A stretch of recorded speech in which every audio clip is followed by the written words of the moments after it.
Hi friends, అందరికీ నమస్కారం. ఈ రోజుటి కథ అరిసెల వాన. అనగనగా ఒక చిన్న ఊరు. ఆ ఊళ్ళో ఒక బీద ఆమె ఉండేది. ఆమెకి ఒక కొడుకు పుట్టిన కొద్ది రోజులకే భర్త చనిపోయాడు. భర్త చనిపోయిన తరువాత కొంతకాలం వరకు ఆమె తన దగ్గర ఉన్నటువంటి డబ్బు ఖర్చు పెడుతూ సంసారం సాగిస్తూ ఉంది. కానీ సంపాదన లేకుండా ఉన్నది తింటూ కూర్చుంటే ఎంతకాలం గడుస్తుంది? తన దగ్గర ఉన్న డబ్బు అయిపోవచ్చింది. పోనీ కొడుకు ఏదైనా ఉద్యోగం చేసి సంపాదిస్తాడా అంటే ఆ ఆశ లేనే లేదు. వాడికి పొట్ట పొడిచినా అక్షరం ముక్క రానే రాదు. కాని ముప్పొద్దులు తిండి మాత్రం గొంతు దాకా మెక్కేవాడు. మనవాడికి ప్రపంచ జ్ఞానం కూడా శూన్యం. ఎందుకో కొరగాని కొడుకును కూర్చోపెట్టి పాపం ఆ ఇల్లాలు ఒక్కతే ఎంతకాలమని కష్టపడి మేపుతుంది చెప్పండి. చివరికి ఒక రోజున ఆమె కొడుకుని పిలిచి, నాయనా, నీ తండ్రి చనిపోతూ మనకు మిగిల్చిన డబ్బుతో ఇంతకాలం మనం తింటూ వస్తున్నాం. ఆ డబ్బు కూడా అయిపోవచ్చింది. ఇక నువ్వే ఏదైనా ఉద్యోగం చేసి 4 డబ్బులు సంపాదించకొస్తే కాని మనకీ గడవదు. నా ఒక్కదాని పొట్ట అయితే ఏదో ఒక విధంగా రెక్కలు విరుచుకుని నింపుకుంటాను. కాని ఇక నిన్ను కూడా పోషించటం నా వల్ల కాదు. ఎక్కడైనా ఉద్యోగం చూసుకుని నీ పొట్ట నువ్వు పోషించుకోవాల్సిందే అని చెప్పింది ఆ తల్లి. తల్లి ఇలా చెప్పేసరికి మన సుంట సుబ్బన్నకి చాలా విచారం కలిగింది. ఏమనుకున్నాడో ఏమో. అమ్మా, ఒక పని చేద్దాం. ఇప్పుడు మన దగ్గర ఉన్నటువంటి డబ్బు పెట్టి ఒక గేదెను కొందాం. నేను రోజు దాన్ని బాగా మేపుకొస్తాను. అది ఇచ్చిన పాలు అవి అమ్ముకుంటూ బ్రతుకుదాం అన్నాడు. తల్లికి కూడా ఈ ఆలోచన నచ్చింది. సరేనని మర్నాడు ఒక గేదెను కొన్నది.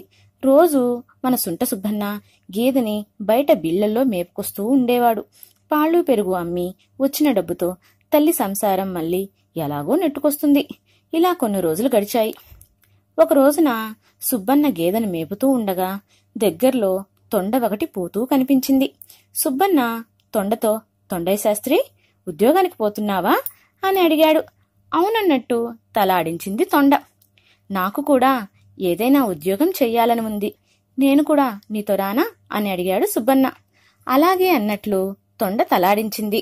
సరేనని ముందు తొండ, దాని వెనకనే సుబ్బన్న బయలుదేరిపోతూ ఉన్నారు. కొంత దూరం పోయేసరికి తొండ ఆగింది. అక్కడ ఒక చెట్టు కింద ఒక పుట్ట ఉంది. తొండ త్వరగా ఆ పుట్టలోకి పోయింది. సుబ్బన్న తొండయ్య శాస్త్రి తిరిగి వస్తాడు గదా అని పుట్ట దగ్గర చతికిలబడ్డాడు. గంటలు గడిచిపోతున్నాయి కాని తొండ మాత్రం బయటికి తిరిగి రాలేదు. చీకటి కూడా పడుతోంది. సుబ్బన్నకి ఏం చేయాలో తోచలేదు. పుట్ట కన్నంలోకి తొంగి చూశాడు మన సుబ్బయ్య శాస్త్రి.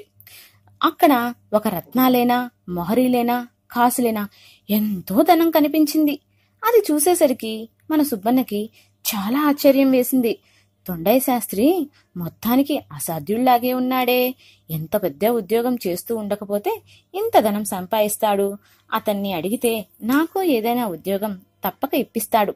ఇవాళ్టికి ఇక ఇంటికి వెళ్లి రేపు మళ్లీ వచ్చి అడుగుతాను అనుకుని సుబ్బన్న చీకటి పడుతుండగా గేదెను తోలుకొని ఇంటికి తిరిగి వచ్చాడు. ఇంత ఆలస్యం కావటానికి కారణం ఏమిటని తల్లి అడిగింది. జరిగినదంతా సుబ్బన్న తల్లితో చెప్పాడు. ఇది వినేసరికి ఆమెకి ఆ ధనం ఎలాగైనా తెచ్చుకోవాలి అనిపించింది. మర్నాడు తల్లి కొడుకులిద్దరూ తొండయ్య శాస్త్రి ఉన్న పుట్ట దగ్గరికి వెళ్లారు. తల్లి కన్నంలోకి తొంగి చూసింది. ధనం రాసులు పోసి ఉంది. ఆ ధనం అంతా గబగబా చీర చెంగులో పోసుకుని కొడుకుతో ఇంటికి తిరిగి వచ్చింది. తొండయ్య శాస్త్రి ఈ సంగతి కనుక్కుంటే తనకెక్కడ ఉద్యోగం ఇప్పించకపోతాడోనని సుబ్బన్నకి దిగులు వేసింది. ఆ ధనం మళ్లీ తొండయ్య శాస్త్రి పుట్టలో పెట్టేసి రమ్మని తల్లితో చెప్పాడు. కాని తల్లి వినలేదు. సుబ్బన్న ఎంతో బ్రతిమిలాడాడు. కాని తల్లి ఒప్పుకోనే లేదు. చివరికి పోలీసులతో చెప్పి నిన్ను దొంగవని పట్టిస్తాను అని కూడా బెదిరించాడు. అప్పటికి ఆ తల్లి వినలేదు. కాని ఈ గడుగ్గాయ్ నిజానికి అంత పని చేస్తాడేమోనని, అలాంటిదేదైనా జరిగితే ఎలా తప్పించుకోవటమా అని ఆమె ఆలోచించింది. అలా ఆలోచించగా ఆమెకు ఒక చక్కటి ఉపాయం తట్టింది. ఒరే సుబ్బులు, ఇవాళ సాయంత్రం మన ఊళ్ళో అరిసెల వాన కురుస్తుందని ఊరంతా చెప్పుకుంటున్నారు. నీకు అరిసెలంటే ఎంతో ఇష్టం కదా. నిన్ను మనింటి కప్పు మీదకి ఎక్కిస్తాను. అరిసెల వాన వచ్చినప్పుడు నీకు కడుపుకు పట్టినన్ని అరిసెలు తినొచ్చు అన్నది తల్లి. నిజమే కదా అనుకున్నాడు మన సుంట సుబ్బన్న. ఒక నిచ్చెన వేసుకుని ఇంటి పైకప్పు ఎక్కి కూర్చున్నాడు. ఇదే సందుగదా అని తల్లి తను తెచ్చిన ధనమంతా నేలలో లోతుగా ఒక గొయ్యి తవ్వి దాంట్లో పూడ్చిపెట్టింది. తర్వాత ఒక బుట్టెడు అరిసెలు వండింది. సాయంకాలం అయింది. సుబ్బన్న అరిసెల వాన ఎప్పుడు కురుస్తుందా అని కాచుకుని కూర్చుని ఉన్నాడు. ఇంటి కప్పు మీద తల్లి అరిసెలన్నీ చిన్న చిన్న ముక్కలు చేసి సుబ్బన్న మీద పడేటట్టుగా వేసింది. పడ్డ ముక్కలు పడ్డట్టుగా 2 చేతుల నోట్లో కుక్కుకొని తిన్నాడు మన సుబ్బన్న. అరిసెలన్నీ అయిపోయాయి. ఇక దిగిరా, వాన వెలిసిపోయింది అని కేక వేసింది తల్లి. సరేనని సుబ్బన్న దిగి వచ్చాడు. కొన్ని రోజులు గడిచాయి. కాని సుబ్బన్నకి తల్లి చేసిన దొంగతనం మనస్సులో మెదులుతూనే ఉంది. తల్లితో చెప్పకుండా పోయి పోలీసుల్ని పిలుచుకుని వచ్చాడు. పోలీసులు ఇల్లంతా గాలించారు. కాని ఏమీ కనిపించలేదు. వీడు ఒట్టి అబద్ధాల రాయుడు.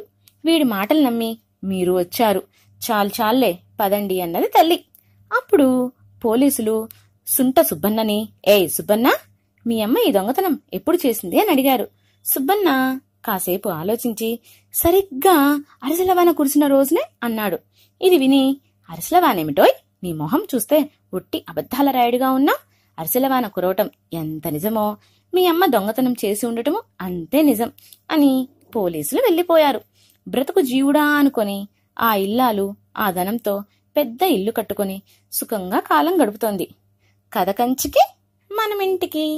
ఓకే ఫ్రెండ్స్, నా కథ మీకు నచ్చినట్లయితే లైక్ చేయండి, షేర్ చేయండి, మరియు నా ఛానల్ని సబ్స్క్రైబ్ చేయండి. పక్కనే ఉన్న బెల్ ఐకాన్ క్లిక్ చేయడం మర్చిపోవద్దు. మరో చక్కని కథతో మరోసారి కలుద్దాం.